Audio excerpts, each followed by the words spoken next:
Mohta college की online पाठशाला में आपका हार्दिक स्वागत है। तो हम पढ़ रहे थे राजस्थान के भूगोल, और राजस्थान के भूगोल में राजस्थान के भौतिक प्रदेश, और प्रदेश में हमने इससे पूर्व वाले वीडियो में देख लिया था पश्चिमी मरुस्थलीय प्रदेश के अंदर इसका क्लासिफिकेशन क्या था। तो 25 सेमी समवर्षा रेखा के आधार पर दो भागों में बांटा था, शुष्क और अर्धशुष्क प्रदेश। फिर शुष्क प्रदेश का हमने क्लासिफिकेशन किया था बालुका स्तूप मुक्त प्रदेश और बालुका स्तूप युक्त प्रदेश। तो मुक्त प्रदेश के अंदर हमने अध्ययन कर लिया था कि इसके अंदर ट्रेजरी काल की यानी वनस्पति और जीवाश्म अवशेष मिलते हैं, औषधि चट्टानें पाई जाती है, और इस क्षेत्र के अंदर जैसलमेर का जो पोखरण है, रामगढ़ है, लोथरुआ वाला जो क्षेत्र है, या बाड़मेर का उत्तरी भाग, जोधपुर का यानी पश्चिमी भाग के अंदर ये बालुका स्तूप मुक्त प्रदेश है। जो शुष्क प्रदेश का 41.5% भाग इसके अंदर प्रमुख रूप से आता है। और यहाँ यानी आकलवुड फॉसिल पार्क है मरु राष्ट्रीय उद्यान के अंदर, इस क्षेत्र के अंदर, जहाँ 18 करोड़ वर्ष पूर्व के वनस्पति के अवशेष भी यहाँ है, और यहाँ चूना युक्त चट्टानें भी प्रमुख रूप से क्या है पाई जाती है। और हमने डिस्कस ये भी किया था कि इस क्षेत्र के अंदर भूगर्भिक जलपट्टी भी पाई जाती है, जो प्रमुख रूप से पोखरण से लेकर दूसरा हमने बात की थी मोहनगढ़ तक, जो 60 किलोमीटर की जो लंबाई के अंदर यानी भूगर्भिक जल पट्टी है, जहां सेवण लिलोण घास पाई जाती है, वहां चांदल नलकूप जो थार का यानी कुआ कहते हैं, ये चीजें हमने डिस्कस यानी कर ली थी शुष्क। अब हम पढ़ रहे हैं बालुका स्तूप युक्त प्रदेश। तो बालुका स्तूप युक्त प्रदेश के बारे में हमने डिस्कस कर लिया था कि बालुका स्तूप युक्त प्रदेश है वो यानी प्रमुख रूप से एक साइड में तो इसके लगता है अर्धशुष्क, दूसरा यानी महान मरुस्थल यानी बालुका स्तूप के पश्चिम में जो यानी कई बालुका टीले ही टीले मिलते हैं, कई प्रकार के अनुप्रस्थ, अंधैर्य, हेलबैक, द्रास, तारा बालुका स्तूप, दरियन, ढोरे, कई प्रकार के मिलते हैं, जिसका हम डिस्कस भी करेंगे डायग्रामों के माध्यम से, रेखा चित्र के माध्यम से। तो सर्वप्रथम तो देखते हैं जो शुष्क बालुका स्तूप युक्त प्रदेश है वो यानी कुल जो शुष्क प्रदेश का 58.5% भाग पर फैला हुआ है। या वर्षा भी यानी वह 0 से 25 सेंटीमीटर के बीच में ही प्रमुख रूप से होती है। इस क्षेत्र में सब में या 10 सेंटीमीटर से कम भी वर्षा इस क्षेत्र के अंदर प्रमुख रूप से क्या है होती है। और यहाँ बालुका टीले हैं।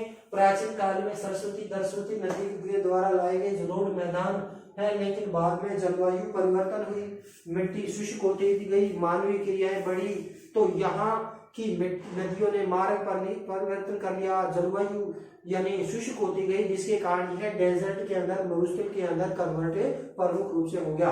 तो महान मरुस्थल के बारे में पूछा जाता है। महान मरुस्थल यानी गुजरात के कच्छ से लेकर पाकिस्तान के बॉर्डरवर्ती जैसलमेर, बाड़मेर, बीकानेर, सेठ गंगानगर तक जो पंजाब तक वाला जो क्षेत्र है, ये महान मरुस्थलीय प्रदेश के रूप में इसको परिभाषित किया जाता है, जहां बालुका टीले टीले मिलते हैं। और ये जो बालुका टीले मिलते हैं, इन टीलों को हम यानी सीधे पार नहीं कर सकते। तो इसके लिए यानी एक बालुका टीले से दूसरे बालुका टीले होते घूम के आना पड़ता है। क्यों? क्योंकि ये 60 से 70 मीटर ऊंचे होते हैं और बालुका मिट्टी के स्तर बने होते हैं। जब दो बालुका यानी टीलों के समूह के मध्य यानी क्या होती है, वायु उड़ती रहती है, और इस क्षेत्र में यानी एक मार्ग बन जाता है, और इस मार्ग को कहते हैं गासी मार्ग। क्या कहता है? गासी मार्ग। इसी को कहते हैं कारवा मार्ग। क्या कहते हैं? कारवा। और कारवा किसे कहते हैं? पश्चिमी राजस्थान का, अपने राजस्थान का राज्य पशु है ऊंट, और ऊंट के जब काफिले चलते हैं, सैकड़ों की संख्या में चलते हैं, उनको कहते हैं ऊंट का कारवा मार्ग। तो कारवा जो मार्ग है वो मुख्य रूप से अनुप्रस्थ या अनुदैर्घ्य बालुका स्तूपों के मध्य जो तंग संकड़ा मार्ग होता है उसको ही कहते हैं गासी। उसमें ऊंट के काफिले चलते हैं, इसलिए इसको कहा जाता है कारवा मार्ग। तो गासी क्या है?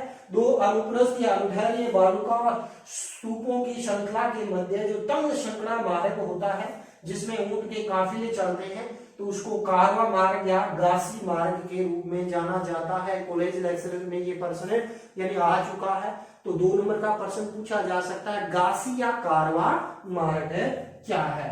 अब हम देखते हैं कि ये जो बालुका टीलों के अंदर चूंकि वायु होती है, वायु की विचित्र स्थिति होती है, सुबह उत्तर से आ रही होती है, दोपहर तक दक्षिण से निकलने लग जाए, पूर्व पश्चिम चारों दिशाओं में विचरण करती है। और पश्चिमी राजस्थान के अंदर यानी कई प्रकार की वनस्पति पाई जाती है और उसके मार्ग में अलग अलग प्रकार की रुकावटें आती हैं। उन रुकावटों के आधार पर उनकी प्रकृति वायु की गति विविधता होने के कारण कई प्रकार के बालुका स्तूपों का निर्माण है वो प्रमुख रूप से क्या है होता है।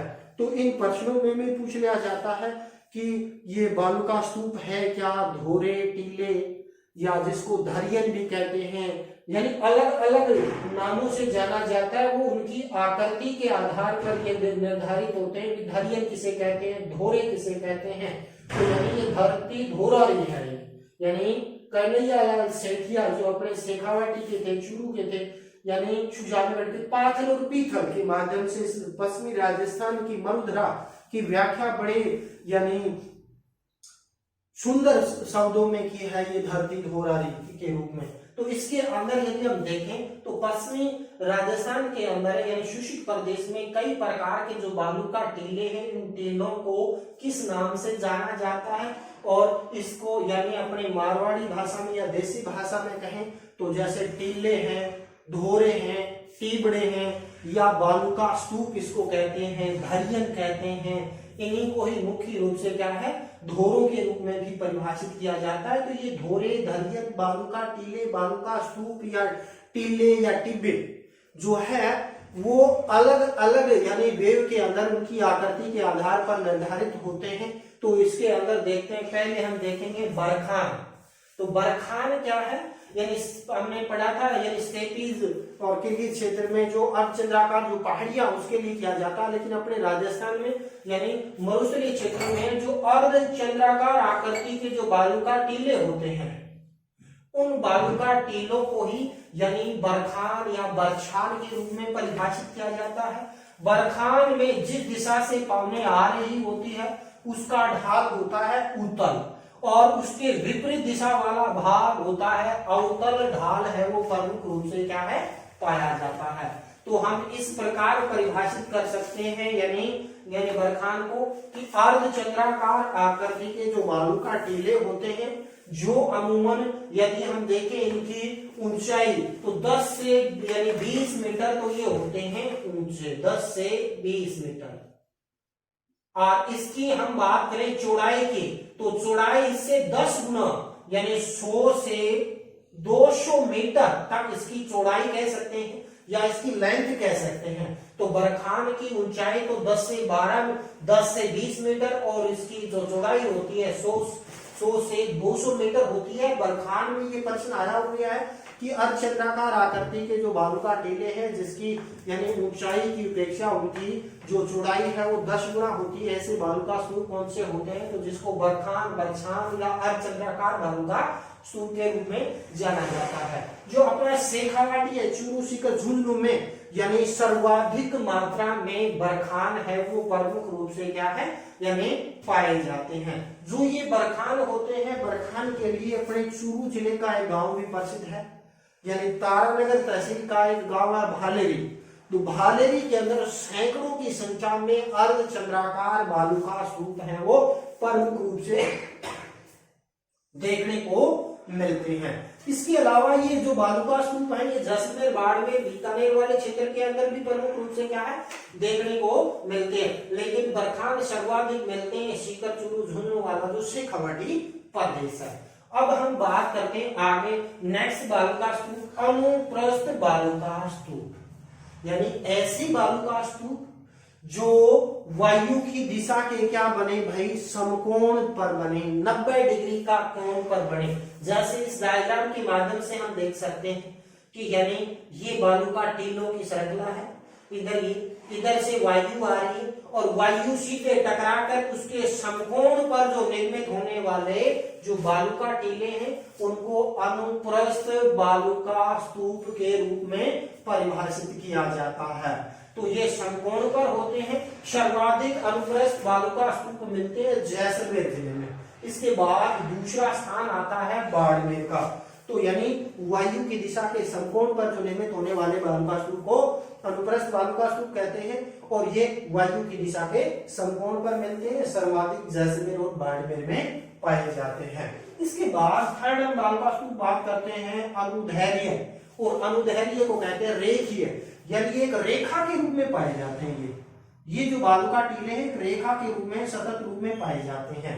और यानी ये जो बालू का स्तूपों की विशेषता क्या होती है, जिस दिशा से वायु, जैसे ये वायु यहाँ पर चल रही है, ये बालू का स्तूप वायु की दिशा के समानांतर बनते हैं, यानी पैरेलल जब वायु चल रही होती है तो उसके समानांतर ये बालू का टीले बढ़ते रहते हैं, आगे बनते रहते हैं, छोटे होते रहते हैं, बड़े होते रहते हैं। तो ऐसे जो बालू का जो स्तूप होते हैं उनको रेखीय, जो कि एक रेखा में बनते हैं, और इन्हीं रेखीय या अनुदैर्घ्य बालू का स्तूपों के मध्य ही यानी गासी या कारवा मार्ग प्रमुख रूप से क्या है देखने को मिलते हैं।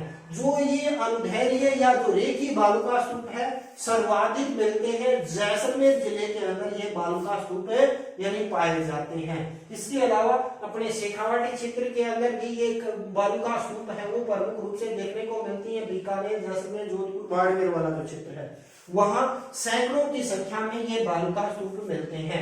थर्ड आता है पैराबोलिक बालू का स्तूप। तो पैराबोलिक बालू का स्तूप बरखान की एक विशिष्ट यानी आकृति होती है, यानी बरखान के विपरीत दिशा में ये बालू का स्तूप बनते हैं। जैसे बरखान तो बनेगी इस तरीके से और ये बनते हैं इस प्रकार से, और इसके बीच के अंदर जो महिलाओं के जो बालों के अंदर लगने वाली जो क्लिप है उस क्लिप की आकृति के ये बालू का स्तूप होते हैं। तो ऐसे बालू का स्तूप को पैराबोलिक बालू का स्तूप कहते हैं, जो प्रमुख रूप से बरखान के विपरीत दिशा में जब वायु चलती है, तो जैसे वायु की दिशा है बरखान, तो इस तरीके से ये इस तरीके से बालू का स्तूप का निर्माण होता है। जो महिलाओं के क्लिप जो बालों को जकड़े हुए हैं उस तरीके के जो बालू का स्तूप बनते हैं पैराबोलिक बालू का स्तूप के रूप में परिभाषित किया जाता है। अब आता है शीप क्या है भाई। शीप के बारे में कॉलेज लेक्चर के अंदर में पूछा गया था कि जब बरखान की एक भुजा आगे अग्रवर्ती भाग बढ़ता जाता है, एक भाग आगे यानी अर्धछेद के अंदर जो ले लेता है, जो ऐसी जो आकृति है उसको कहते हैं शीप या के नाम से बरखान जाना जाता है। तो बरखान का एक अग्रवर्ती भाग के अंदर बालू का स्तूप का मिट्टी का निक्षेप होने से अग्रवर्ती भाग यानी एक भुजा वाला जो बरखान है उसको हम क्या कहते हैं शीप के रूप में परिभाषित किया जाता है। और शीप है जैसलमेर, बाड़मेर, बीकानेर क्षेत्र के अंदर बहुतायत से प्रमुख रूप से क्या है देखने को मिलते हैं। इसके अलावा और भी कई प्रकार के बालू का स्तूप बनते हैं, जैसे तारा बालू का स्तूप, यानी तारे की आकृति का जो बालू का स्तूप जो बनता है वो तारा बालू का स्तूप के रूप में परिभाषित होता है। और अपने देखें तो बालू का स्तूप मुक्त प्रदेश के आसपास बालू का मिट्टी के निक्षेप होने से यानी जो तारे की शेप की आकृति का जो स्तूप बनता है उसको तारा बालू का स्तूप कहते हैं। गंगानगर का एक पर्टिकुलर क्षेत्र है सूरतगढ़। तो 2015 के जो स्कूल लेक्चर के अंदर एग्जाम पूछा गया था, निम्न में से तारा बालू का स्तूप कौन से क्षेत्र में पाया जाता है। देखिए क्षेत्र के अंदर बात करें तो जैसलमेर, बाड़मेर, बीकानेर प्लस गंगानगर का जो सूरतगढ़ क्षेत्र है वहां पर ये पर्टिकुलर बनते हैं। इसके अलावा जैसलमेर, पोखरण, रामदेव उसके आसपास, तो उन्होंने जैसलमेर जिला दे रखा था, बाड़मेर, जोधपुर और सूरतगढ़। तो सूरतगढ़ के अंदर पर्टिकुलर क्षेत्र में सैकड़ों की संख्या में तारा बालू का स्तूपों का निर्माण होता है। इसके अलावा ये बालू का स्तूप मुक्त प्रदेश के चारों ओर भी तारा बालू का स्तूप है वो प्रमुख रूप से देखने को मिलते हैं। इसके अलावा हैंडबैग है, यानी जो ये पैराबोलिक है वनस्पति के आगे रुकावट आने से मुख्य रूप से बनते हैं, इसलिए ग्रास है, हैंडबैग बालू का स्तूप है, कई प्रकार के बालू का स्तूप यानी इससे बनते हैं। तो ये तो गया यानी अर्धशुष्क प्रदेश। अब अर्धशुष्क प्रदेश के अंदर 2-3 टर्म्स हैं, 2-2 नंबर के क्वेश्चन हैं वो बनते हैं, उसके बाद थोड़ा हम आगे बढ़ेंगे। देखिए एक तो यदि हम देखेंगे खड़ीन किसे कहते हैं, खड़ीन, तो इस डायग्राम में आ जाएगी खड़ीन से तात्पर्य खड़ने योग्य भूमि। तो पश्चिमी राजस्थान के अंदर 15वीं शताब्दी के अंदर जो पालीवाल ब्राह्मण लोग थे वो प्राचीन जल संग्रह के लिए यानी अस्थायी झीलों का निर्माण करते थे। उन अस्थायी झीलों को ही क्या कहा जाता है, खड़ीन या कृत्रिम झील के रूप में। तो अस्थायी पानी की झीलें जो 15वीं शताब्दी के अंदर पालीवाल ब्राह्मणों के द्वारा यानी जिस झीलों का यानी निर्माण किया गया और जैसलमेर में पालीवाल ब्राह्मणों का बाहुल्य है और वहां 500 से अधिक खड़ीन इस क्षेत्र के अंदर प्रमुख रूप से क्या है पाए जाते हैं। तो खड़ीन के अंदर रटना नहीं है कि पश्चिमी राजस्थान के अंदर विशेषकर जैसलमेर में जो यानी वर्षा ऋतु में अस्थायी पानी संग्रह की जो यानी झीलें होती हैं उन झीलों को ही कहा जाता है खड़ीन। इसका निर्माण या इसका निर्माण का श्रेय पालीवाल ब्राह्मणों को मुख्य रूप से जाता है जिन्होंने 15वीं शताब्दी में जल संरक्षण की एक अनूठी विधा का विकास है वो किया था। अब प्रश्न पूछा गया खड़ीन कृषि क्या है। तो देखिए जुलाई का महीना होता है, अगस्त सितंबर, इसमें यानी पश्चिमी राजस्थान में बारिश होती है और जो ये जल संग्रह के सोर्स हैं ये शुष्क प्रदेशों के लिए एक उपहार के रूप में है, संग्रह के प्रमुख रूप से यानी सोर्स हैं। जैसे अपने शेखावाटी में यानी जूड़, तालाब, बावड़िया, पोखर बहुतायत से मिलते हैं तो उनको संरक्षण हमें करना भी चाहिए। तो खड़ीन के अंदर बात करें तो जो खड़ीन जब अक्टूबर का महीना होता है उसके बाद भूमि के अंदर जल रिस के चला जाता है, कुछ सूर्य के द्वारा उड़ दिया जाता है, कुछ उपभोग कर दिया जाता है। तो अक्टूबर नवंबर तक ये खड़ीनें क्या हो जाती है सूख जाती है। बाद में क्या इसी खड़ीनों के ऊपर क्या कर दिया जाता है खड़ दिया जाता है। खड़ का मतलब इसकी जुताई कर दी जाती है और जुताई करने के बाद इसमें चूंकि ये मौसम होता है रबी का तो रबी के मौसम की जो फसलें हैं विशेषकर यानी चना, सरसों और गेहूं मुख्य रूप से सीमित मात्रा में जो कृषि की जाती है तो ऐसी कृषि को क्या कहा जाता है खड़ीन कृषि के रूप में परिभाषित किया जाता है। तो खड़ीन और खड़ीन कृषि में थोड़ा सा डिफरेंस है कि खड़ीन पश्चिमी राजस्थान के अंदर पालीवाल ब्राह्मणों द्वारा 15वीं शताब्दी में तो जल संरक्षण की जो छोटी छोटी यानी संरक्षण की जो पद्धति थी जिसमें दो तरफ से यानी कृत्रिम प्राकृतिक रूप से दो तरह से पाल बनाकर एक अस्थायी यानी झील का निर्माण कर लिया जाता था। तो ये जैसलमेर में सर्वाधिक आती है, प्रश्न पूछा गया 500 खड़ीनें मुख्य रूप से जैसलमेर में मिलती है। इसके अलावा यदि देखें जब ये खड़ीनें 3-4-5 महीनों के बाद में जब मौसम यानी शुष्क हो जाता है, कुछ जल का उपयोग कर लिया जाता है, कुछ सूर्य के द्वारा उड़ दिया जाता है, कुछ भूमि में चला जाता है, तो उसके बाद जो से यानी जब ये भाग सूख जाता है, सूखने के बाद इस भूमि को खड़ दिया जाता है यानी इसकी जुताई कर दी जाती है और जुताई करके इसमें रबी की गेहूं, सरसों और चने की बुआई कर दी जाती है। तो ऐसी जो कृषि होती है उसको क्या कहा जाता है भाई खड़ीन कृषि के रूप में परिभाषित किया जाता है। तो जब खड़ीन अक्टूबर नवंबर महीने में सूख जाती है उसको भूमि को जुताई करके उसमें रबी की फसलें चना, सरसों और गेहूं की बुआई कर दी जाती है। तो ऐसी जो परंपरागत कृषि की जो पद्धति है जो पालीवाल ब्राह्मणों के द्वारा विशेष रूप से प्रचलित में लाई गई तो ऐसी कृषि को खड़ीन कृषि के रूप में परिभाषित किया जाता है। तो इस तरीके के प्रश्न भी प्रमुख रूप से क्या है पूछे जा सकते हैं। इसी प्रकार यानी पश्चिमी राजस्थान के जो शुष्क क्षेत्र में और शुष्क में कई प्रकार के बालू का टीले मिलते हैं। एक क्रम साथी धैर्यन और एक आता धोरा। तो धैर्यन और धोरों में क्या डिफरेंस है उसका भी हम थोड़ा सा अध्ययन कर लेते हैं। देखिए धैर्यन होता है जब किसी क्षेत्र के अंदर यानी गतिशील यानी ऐसे बालू का टीले जो यानी आगे की तरफ बढ़ते रहते हैं और उसका साथानांतर होता है, एक बालू का टीले के बाद दूसरा बालू का साथांतर होते ऐसे जो बालू का स्तूप होते हैं इनको कहा जाता है धैर्यन कहा जाता है। तो धैर्यन बालू का स्तूप यानी गतिशील भी होते हैं और इनका साथांतर आगे की तरफ बढ़ता जाता है। तो ऐसे साथांतरित और गतिशील जो बालू का स्तूप होते हैं उनको कहा जाता है धैर्यन कहा जाता है। तो धोरे किसे कहते हैं तो यानी जब गतिशील साथांतरित बालू का स्तूप है वो लहरदार आकृति के अंदर बनते हैं। तो लहरदार आकृति के जो बालू का स्तूप होते हैं उनको कहते हैं धोरे। ये धरती धोरा है यानी कन्हैयालाल सेठिया ने मुख्य रूप से ये रचना की थी। उसमें उन्होंने धैर्यन के बारे में धोरों के बारे में बड़ी व्याख्या मुख्य रूप से क्या है किया है। तो गतिशील तथा साथांतरित जो बालू का टीले हैं उनको तो कहते हैं धोरे और गतिशील साथांतरित जो लहरदार बालू का टीले होते हैं उनको कहा जाता है धैर्य यानी क्या कहा जाता है धोरे कहा जाता है। तो धरीन और धोरों के अंदर ये मुख्य रूप से क्या है, अंतर पाया जाता है।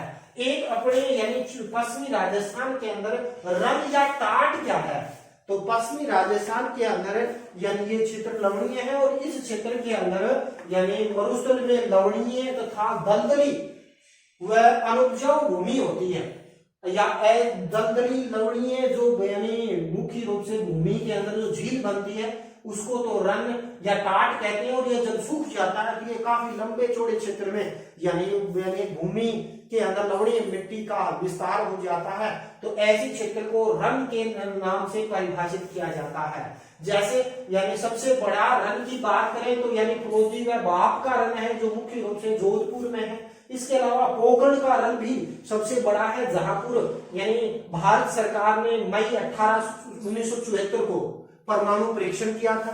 इसके बाद 1998 में 11 और 13 मई 1998 को भी यानी पोखरण के अंदर परमाणु परीक्षण किया गया। तो वो एक प्रकार का रन है जो मुख्य लवणीय दलदली अनुपजाऊ भूमि वाला जो सूखा क्षेत्र है वो मुख्य रूप से क्या है, रन के रूप में चला जाता है। और जब इसमें झील बनती है अस्थायी झील तो वो टाट या रन झील के रूप में उसको परिभाषित किया जाता है। तो शेखावाटी अंचल के अंदर भी यदि हम देखते हैं पड़ियारा का एक रन पाया जाता है जो चूरू जिले के अंदर यानी ये रन है वो प्रमुख रूप से यानी मिलता है। इसके अलावा सुजानगढ़ का जो ताल छापर है, ताल छापर के अंदर भी वह अस्थायी झील बन जाती है और वो भूमि के अंदर यानी घास उगती है। वो क्षेत्र भी यानी ताल छापर भी मुख्य रूप से रन के रूप में परिभाषित किया जाता है। इसी प्रकार जैसलमेर का भाकरी रन भी प्रमुख रूप से पाया जाता है।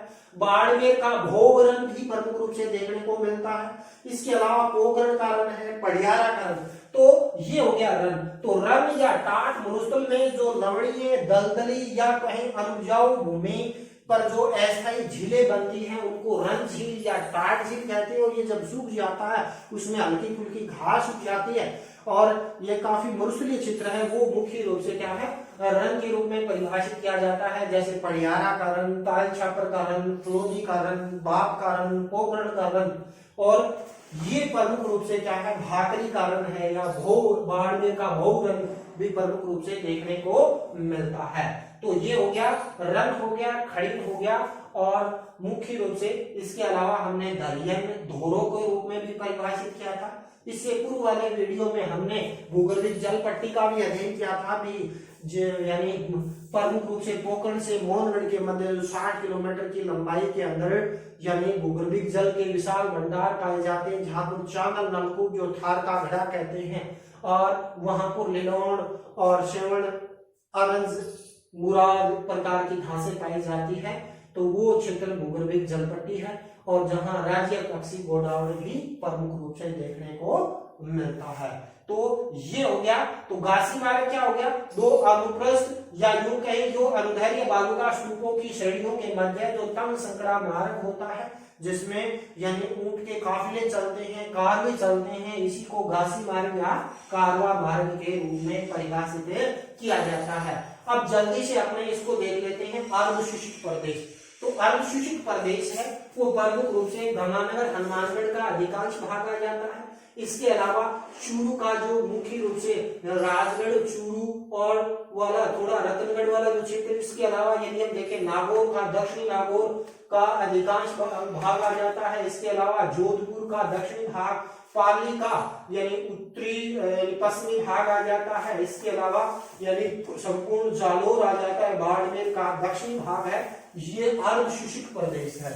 और इस अर्धशुष्क प्रदेश की सीमा का निर्धारण करें, एक तरफ तो 25 सेमी जो शुष्क वाली जो रेखा है, दूसरी तरफ जो अरावली पर्वत श्रेणी है जो 50 सेमी समवर्षा रेखा के मध्य 25 से 50 सेमी वर्षा रेखा के मध्य वाला भाग है अर्धशुष्क। इसी को कहते हैं बांगर या बांगड़ प्रदेश के रूप में भी इसको परिभाषित किया जाता है। और इसको भी हम यानी 4 उपभागों में विभाजित करेंगे। विभाजन का आधार भी वही प्राकृतिक कारक होंगे। जैसे ऊपर हम देखें गंगानगर और हनुमानगढ़ का जो 80% भाग है वो घग्गर नदी के द्वारा या घग्गर है, चोतंग है और दर्शवती जो प्राचीन काल की नदियों के द्वारा लाया गया जलोढ़ का निक्षेपित मैदान है। तो उसको कहते हैं घग्गर का मैदान के रूप में परिभाषित किया जाता है। तो जलोढ़ मिट्टी के द्वारा निक्षेपित है, कृषि की दृष्टि से समृद्ध है, वर्तमान में इंदिरा गांधी गंगा नहर के द्वारा सिंचित होने के कारण कृषि की दृष्टि से समृद्ध। और गंगानगर को तो अन्न का कटोरा कहते हैं। राजस्थान में सर्वाधिक कपास, सर्वाधिक गेहूं, सर्वाधिक यानी सरसों का उत्पादन इसी बेल्ट के अंदर प्रमुख रूप से होता है। तो ये तो आ गया कौन सा, इधर ही हम देखना चाहें तो ये क्षेत्र तो आ जाता है पर्टिकुलर यानी घग्गर का मैदान। इसके बाद यानी चूरू, सीकर, झुंझुनू और ये नागौर वाला जो थोड़ा सा वो क्षेत्र है, ये आ जाता है आंतरिक अपवा प्रणाली का क्षेत्र। आंतरिक अपवा क्षेत्र,